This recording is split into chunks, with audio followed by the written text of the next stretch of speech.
Hi everybody, this is Ashima, your Coderella, and welcome to my YouTube channel. Today we're going to continue with our last lecture, which is Introduction to Machine Learning. So in the last video, we were studying about what is the definition of machine learning and benefits and applications of machine learning. Today in this video, we are going to start with learning problem and how to design a learning problem. Okay, so we studied about this. We studied about a machine with two labels, and we studied about the definition of machine learning. Now we also studied about benefits and its applications. Let us move forward towards learning problems. So देखो learning problem का मतलब क्या है? Learning का मतलब है सीखना, train होना, कह सकते हैं ना. प्रॉब्लम मतलब कि कुछ भी फाइंड आउट करना. मे बी कैन आई से टास्क? यस, प्रॉब्लम मतलब टास्क. तो देखो लर्निंग प्रॉब्लम क्या होती है. एक बात बताओ, व्हेन आई एम सेइंग कि I am teaching a child कि ये देखो ऐसी शेप के, रेड कलर के, राउंड शेप के जो भी होंगे वो एप्पल होंगे, फ्रूट.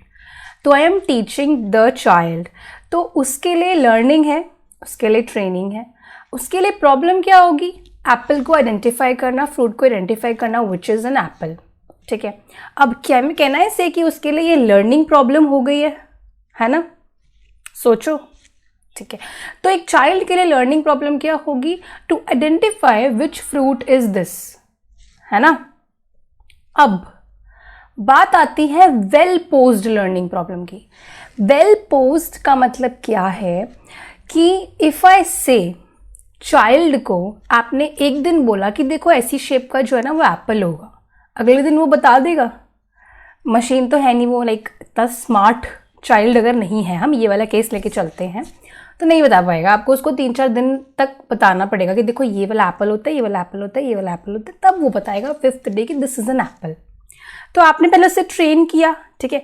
उस चाइल्ड को आपने कोई प्रोग्राम दिया था? नहीं. उसने अपने ब्रेन से, एल्गोरिथम अपने ब्रेन से आइडेंटिफाई किया कि अच्छा ये वाला एप्पल होता था रेड कलर का, circle, I mean round shape का. तो कहना इसे कि उसने अपने एक्सपीरियंस से किया. यस, उसने अपने एक्सपीरियंस से ये पता लगाया कि ये वाला फ्रूट इज एन एप्पल. अब हम ये भी तो कह सकते हैं कि उसने अपने एक्सपीरियंस से अपनी परफॉर्मेंस को, परफॉर्मेंस क्या है? एप्पल को पता लगाना. परफॉर्मेंस को इम्प्रूव किया. कहना इसे अपनी एक्सपीरियंस से परफॉर्मेंस को इम्प्रूव किया कि ये एप्पल है. अब आपने उसे एक दिन बोला कि ये एप्पल है और नेक्स्ट डे आप पूछ रहे हो ये कौन सा फ्रूट है. हो सकता है कि वो ऑरेंज बोल दे, हो सकता है वो ना ही बता पाए, हो सकता है वो स्ट्रॉबेरी बोल दे, क्योंकि उसकी ट्रेनिंग, उसकी लर्निंग, उसका एक्सपीरियंस अच्छा नहीं था. तो उसकी एक्यूरेसी, उसके मॉडल की, उसकी आइडेंटिफिकेशन की कम आएगी. ठीक है. वो बता भी सकता है और नहीं भी बता सकता है. तो उसकी एक्यूरेसी को इम्प्रूव करना है. कैसे? उसके एक्सपीरियंस से. ठीक है. और टास्क क्या है कि ये फ्रूट एप्पल है कि नहीं है, ये फ्रूट कौन सा है. ये जो होता है that is called as well posed learning problem.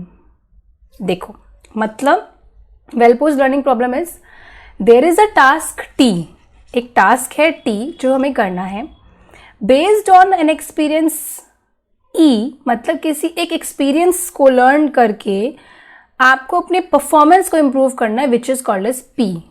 That is a well posed learning problem. बहुत ईजी है. डेफिनेशन समझो, आसान है. देखो डेफिनेशन क्या बोल रही है. अ कंप्यूटर प्रोग्राम, एक computer program is set to, मतलब एक कंप्यूटर प्रोग्राम को आप कब बोलोगे कि वो लर्न करता है? कहाँ से लर्न करता है? अपने एक्सपीरियंस से. ई एक्सपीरियंस से लर्न करता है. किसके रिस्पेक्ट में? जो उसे टास्क करना है, with respect to some class of task T, जो उसे टास्क टी करना है. परफॉर्मेंस किससे बोली थी मैंने? पी से. And performance measure P. So computer program को कब बोलोगे कि वो एक्सपीरियंस से लर्न कर रहा है एक पर्टिकुलर टास्क पे और अपने परफॉर्मेंस पी के साथ? जब, व्हेन, इफ इट्स परफॉर्मेंस, अगर उसकी परफॉर्मेंस टी टास्क पे इम्प्रूव करती है विद एक्सपीरियंस ई. अगर उसकी परफॉर्मेंस एक पर्टिकुलर टास्क टी पे इम्प्रूव करती जाती है कि डेटा दिखाया एप्पल एप्पल का और उसकी परफॉर्मेंस इंक्रीज कर गई कि उस चाइल्ड ने एप्पल बता दिया. So that is a well posed learning problem. ठीक है. तो वेल पोज्ड लर्निंग प्रॉब्लम की डेफिनेशन फिर से देखते हैं. A computer program is set to learn from experience E with respect to some class of tasks T and performance measure P को करना है अगर if its performance, अगर उसकी performance at tasks in T task के लिए जो performance को आप P बोलोगे as measured by P improves with experience E, वो improve करती है E एक्सपीरियंस के साथ, ठीक है, तब हम कहेंगे कि this is a well posed learning problem. नहीं समझ में आया? सुनो, एक एग्जाम्पल लेते हैं चेस का। जब आप चेस खेलते हो तब आपको पता होता है कि वो बंदा क्या चलने वाला है? नहीं, बट आप अज्यूम करते हो अगर वो ये चलेगा तो मैं ये चलूंगी, अगर वो ये चलेगा तो मैं ये चलूंगी, है ना। और अगर उसने चल दिया तो you will be having so many moves कि ये चलें, ये चलें, ये चलेंगे तो इससे सक्सेस मिलेगा, ये चलेंगे तो इससे फेलियर मिलेगा। तो अगर आपने गलत चल दिया तो आप क्या बोलोगे? ओ शिट, मुझे ये वाला नहीं चलना चाहिए था। मतलब आपने अपने एक्सपीरियंस से लर्न किया। क्यों किया एक्सपीरियंस से लर्न? क्योंकि आप अपनी परफॉर्मेंस को इंक्रीज करना चाहते हो। किस पर इंक्रीज करनी है? कौन से टास्क पे? चेस खेलने वाले टास्क पे। That's it, this is a well posed learning problem. Increasing the performance, improving the performance P with respect to some task T with experience E, that is a well posed learning problem. Got it? पढ़ लेना, clear हो जाएगा। देखो इसको कैसे लिखा हुआ है। लर्निंग क्या है, प्रॉब्लम लर्निंग क्या है, लर्निंग क्या करेगा, मतलब improving with experience at some task T, मतलब एक्सपीरियंस के साथ साथ टास्क पे इंप्रूव करना है परफॉर्मेंस को। कौन से टास्क पे? T टास्क पे। परफॉर्मेंस कौन सी होगी? P, और एक्सपीरियंस कौन सा होगा? E। बस यही लिखा है। अब आते हैं कुछ एग्जाम्पल्स पे। देखो चेस वाला तो एक एग्जाम्पल मैंने आपको बता ही दिया। एक और एग्जाम्पल हो सकता है स्पैम ईमेल डिटेक्शन का। एक बात बताओ, when you open your mail some mails are spammed. Why? Because कुछ मेल्स को आप डिलीट करते हो बार बार, ना बार बार, तो that model learns that you don't want these mails. कुछ मेल्स को आप अनसब्सक्राइब करते हो because you don't want those mails. तो the model learns कि this person is not liking some kind of mails, so I will put them into the spam। ठीक है, that is spam email detection। तो क्या करा उस model ने? आपके डेटा से, आपके मेल्स के डेटा से अपनी परफॉर्मेंस को इंक्रीज करा, पी परफॉर्मेंस को। पीक परफॉर्मेंस क्या होगी? Total percent of mails being classified as spam और नॉट स्पैम, कि ये वाली मेल स्पैम है कि नहीं है। कितनी परसेंट उसने स्पैम और नॉट स्पैम बताई? That will be it's performance. Increase करनी है ना, कि ज़्यादा परसेंट जो स्पैम है उनको स्पैम ही बताए वो, है ना। और एक्सपीरियंस क्या था कि ये वाली सेट ऑफ मेल्स को जो आप बता रहे हो कि ये वाली स्पैम होनी चाहिए, आप अनसब्सक्राइब कर रहे हो, है ना, वो अपने इस डेटा से लर्न करा, वो एक्सपीरियंस हो गया। टास्क क्या है? स्पैम बताना। सिंपल और क्लियर। ओके, नाउ देखो एक और एग्जांपल हो सकता है हैंड राइटिंग रिकॉग्निशन प्रॉब्लम की। हैंड राइटिंग को रिकॉग्नाइज करना है, ये आप पढ़ लेना। रोबोट ड्राइविंग लर्निंग प्रॉब्लम भी होता है कि रोबोट कैसे काम करेगा, रोबोट डेटा को कैसे लर्न करेगा, and it will give the performance, it will give the result. ठीक है, you have to read it. नहीं समझ में आता है, you know what to do, comment. Okay, let's start with designing a learning system. देखो अभी हमने ये देख लिया कि लर्निंग प्रॉब्लम क्या होती है, बट हमें ये भी तो पता करना है ना कि लर्निंग सिस्टम को कैसे बनाओगे। प्रॉब्लम तो पता चल गई, okay this is a learning problem, but learning system कैसे बनेगा? ओके, लर्निंग सिस्टम क्या होगा? वही सिस्टम होगा जो एक टास्क पे परफॉर्मेंस को इम्प्रूव करेगा एक पर्टिकुलर एक्सपीरियंस ई के साथ, वही होगा ना। ठीक है, तो लर्निंग सिस्टम है क्या? A learning system refers to the framework, मतलब कि जो आपने प्रॉब्लम डिफाइन करी है कि मुझे लर्निंग प्रॉब्लम बनानी है, अब उसको कैसे इम्प्लीमेंट करोगे, that is a learning system. ठीक है, अब उस लर्निंग सिस्टम में क्या क्या होगा?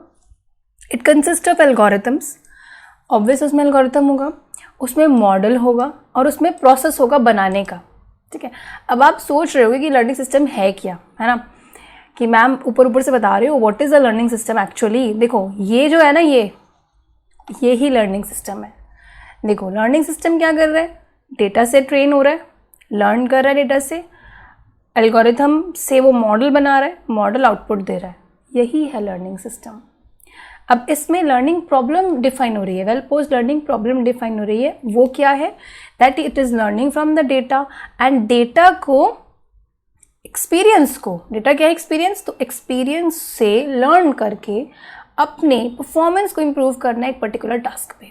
This is a learning system. ठीक है, ठीक है। तो क्या होता है, it consist of algorithms, models and processes, जिससे क्या होगा, इम्प्रूव होगी performance on a particular task based on experience. Experience क्या है, डेटा। ठीक है, अब बनाते हैं लर्निंग सिस्टम को, डिज़ाइन करते हैं। तो when you want to design a learning system, you have to first know कि what are the components of that learning system। तो उस learning system के components क्या है, डेटा। पहले आपको सिस्टम में डेटा देना पड़ेगा। किस टाइप का डेटा दोगे, लेबल होंगे कि नहीं होंगे। लेबल क्या था, आउटपुट, एप्पल है या स्ट्रॉबेरी है, that is a label data. अब लेबल डेटा में सुपरवाइज लर्निंग यूज होगी। Supervise learning is the type of machine learning. अगर डेटा में लेबल्स नहीं दिए, मतलब आप मशीन को नहीं बता रहे हो कि ये एप्पल है या स्ट्रॉबेरी, आप उसे बता ही नहीं रहे हो, वो अपने आप लर्न करेगा, तो वो अनलेबल्ड डेटा हो गया। अनलेबल्ड का मतलब अनसुपरवाइज्ड। कंफ्यूजन हो रहा है लेबल अनलेबल में? सुनो, ये देखो, याद है तुमने स्ट्रॉबेरी को जब मॉडल को दिया था तो उसको बताया था कि दीज आर स्ट्रॉबेरीज। जब 2 लेबल्स दिए थे, एप्पल और स्ट्रॉबेरी, तो उसको बताया था these are apple and strawberries. ठीक है, तो whenever you are providing a label, that means it is a supervised learning. When you are not providing a label, that means it is unlabeled and it will use unsupervised learning. ठीक है, अब data दे दिया, now it needs algorithm. algorithm का मतलब क्या होगा, जो भी आपको उसमें algorithm डालना है जिससे कि वो लर्न करेगा। अब आप सोच रहे होगे ये components कौन से वाले हैं। देखो, ये मैंने बताया था ना learning system, these are the components। देखो, डेटा, algorithm, फिर क्या होगा, model, output. So first of all it was data, algorithm, learning process जिससे वो लर्न करेगा, आउटपुट, लास्ट वाला आउटपुट। ठीक है, जो प्रेडिक्शन आने वाला है कि ये स्ट्रॉबेरी है, एप्पल है। फीडबैक लूप क्या होता है, देखो, इस लर्निंग सिस्टम में जब आउटपुट आया, maybe the model wants to improve its output. याद है वेलपोज लर्निंग प्रॉब्लम क्या बोलती है कि आउटपुट को इम्प्रूव करना है। इम्प्रूव करना ना परफॉर्मेंस को, यही तो बात है, परफॉर्मेंस को इम्प्रूव करना है एक्सपीरियंस ही के साथ टास्क टी पे। तो आउटपुट को इम्प्रूव करना है तो उसको अपने पुराने वाले डेटा से हेल्प लेनी पड़ेगी, पुराने वाले आउटपुट से हेल्प लेनी पड़ेगी। तो जो भी उसका आउटपुट यहाँ मिला उससे वो वापस जाएगा, it will learn from its experience and then it will again create a model and give it the output. Feedback loop यहाँ से यहाँ जाएगा। Okay, easy. ठीक है, देखो सुनो मेरी बात, कुछ कुछ ऐसी चीज़ें होंगी that are not written in this PPT and जो मैं बोल देती हूँ। So if you want to make notes तो आपको पॉज कर करके you need to write the notes. ठीक है, अदरवाइज पीपीटीज आर इनफ, सब कुछ है, but still if some things, some examples are not there because इसमें तो इंग्लिश में है। If you don't understand English तो आप मेरी जो हिंदी वाली चीज़ें हैं वो लिख सकते हो हिंदी में, सिंपल व्हाट्सएप लैंग्वेज में। Okay, now there are some steps for designing a learning system. अब आपको पता चल गया वेलपोज लर्निंग प्रॉब्लम क्या है, लर्निंग सिस्टम क्या है, उसको डिज़ाइन भी तो करोगे। डिज़ाइन करोगे, कैसे करोगे, ये सब कंपोनेंट्स होंगे उसके, पर उसके कुछ स्टेप्स होंगे। स्टेप्स क्या होंगे, देखो, पहला स्टेप है ट्रेनिंग एक्सपीरियंस चूज़ करो, दूसरा है टारगेट फंक्शन चूज़ करो, third is representation of target function, fourth is function approximation and fifth is final design बना दिया। ठीक है, एक एक करके पढ़ते हैं, बहुत ईजी है, don't worry. So first is choosing a training experience.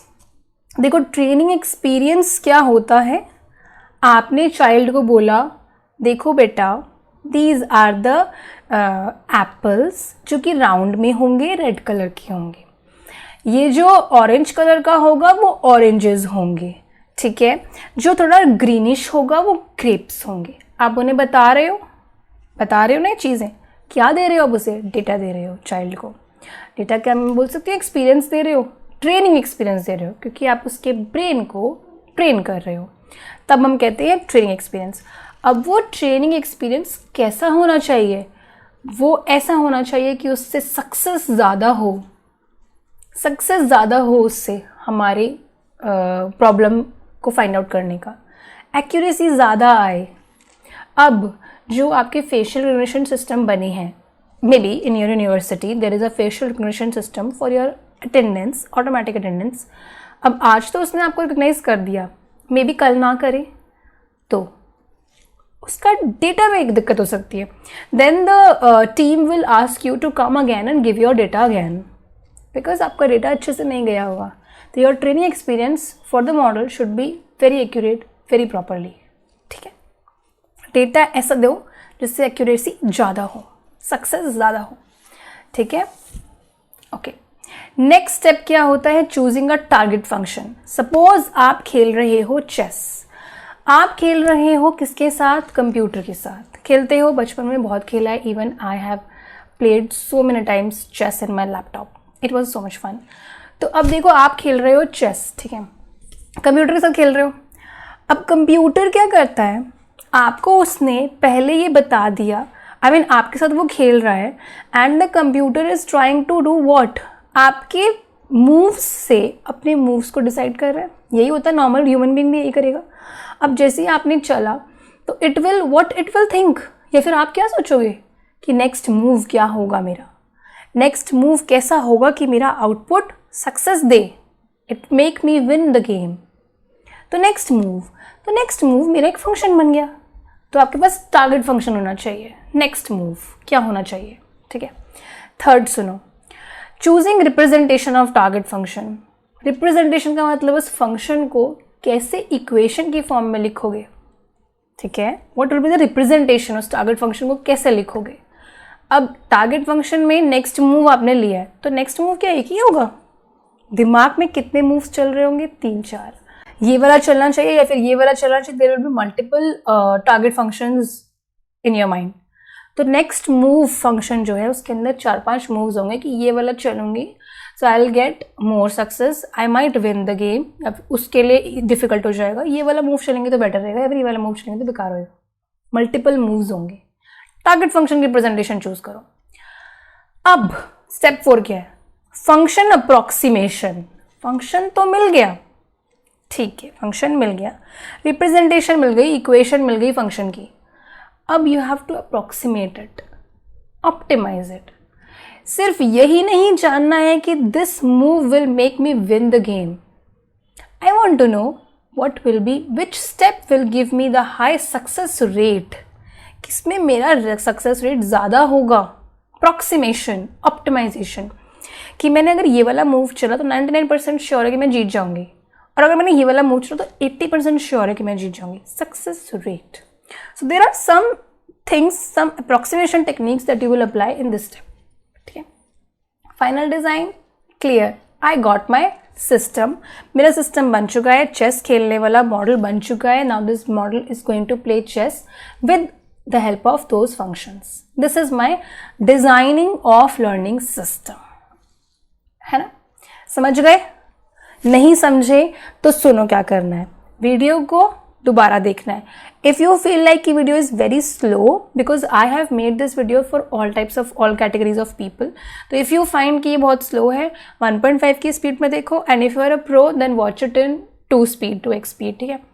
अब यू वांट कि नहीं समझ में आया, एक और तरीका है, इस वीडियो को पहले तो दोबारा देखना, उसके बाद रीड द पीपीटीज रीड करोगे, you will get ample of knowledge, and then ask me in your comments में पूछो कि मैम ये समझ नहीं आया, ये समझ नहीं आया. ठीक है, ma'am I am always available for you guys. Okay, now thank you so much for watching my video, and thank you will be, I will be more happy if you understand these concepts and get good marks and get good knowledge. Marks सब कुछ नहीं होते हैं, तो याद रखना knowledge बहुत कुछ होती है. So thank you and bye bye. This is your Coderella.